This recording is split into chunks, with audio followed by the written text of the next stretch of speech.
Imaginez la scène. Un patient est là, sur la table. Il se plaint d'une douleur au ventre, une douleur un peu diffuse.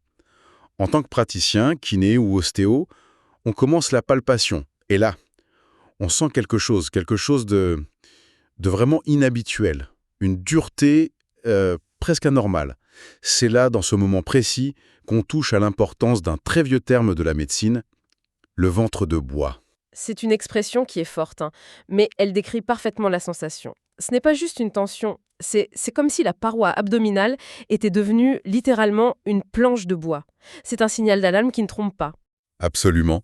Et c'est un peu notre objectif aujourd'hui. On va s'appuyer sur des textes de sémiologie, des études cliniques pour décortiquer ça.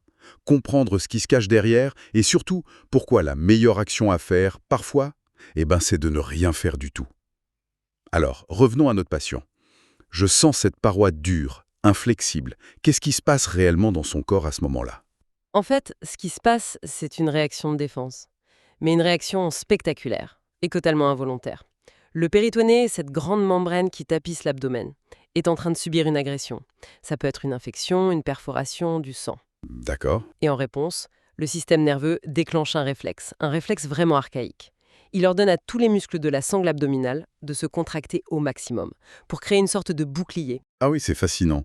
Donc le corps crée sa propre attelle interne, en quelque sorte.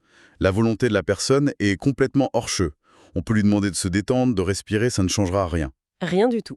Et c'est ça la signature du ventre de bois. C'est une contracture permanente, invincible. Et c'est là qu'on arrive à une distinction qui est fondamentale pour quiconque utilise ses mains. Oui, la fameuse différence avec ce qu'on appelle une défense abdominale. On pourrait croire que c'est juste une question d'intensité, mais c'est plus complexe, j'imagine. Est-ce qu'on peut confondre ça avec une simple contraction due à la peur, ou à la douleur, ou à la frontière? C'est un point crucial. Et la frontière, ce n'est pas l'intensité, c'est la nature du phénomène. La défense, c'est aussi un réflexe, mais elle reste, disons, modulable. Elle est souvent localisée. Si on demande au patient de respirer, si on détourne un peu son attention, on peut sentir un léger relâchement. Un relâchement même minime. Voilà, alors que le ventre de bois, lui, il est global. Il prend tout l'abdomen et il ne cède jamais. Ce n'est pas une grosse défense, c'est vraiment un changement de registre clinique. D'accord, donc on passe d'un signal d'avertissement à une alarme incendie, en gros. Si un praticien se retrouve face à ça, face à cette paroi inflexible, ça change complètement la donne pour sa séance. Ça ne change pas la donne, ça met fin à la séance, immédiatement. C'est une frontière absolue. Devant un ventre de bois, toute manipulation est formellement contre-indiquée. On risque d'aggraver les choses, de propager une infection par exemple. C'est le grand paradoxe, donc. Ouais, exactement. Le signe clinique le plus important qu'on puisse trouver avec ses mains est celui qui ordonne de les retirer sur le champ. C'est plus qu'un diagnostic, c'est un acte de sagesse clinique. Tout à fait. Le rôle du praticien bascule. Il n'est plus là pour traiter, il est là pour identifier une urgence vitale. La seule et unique chose à faire, c'est d'arrêter, d'expliquer calmement la situation et d'orienter la personne vers les urgences, sans délai. Donc pour résumer, le message des sources est très clair. Le ventre de bois, ce n'est ni du stress, ni une crispation.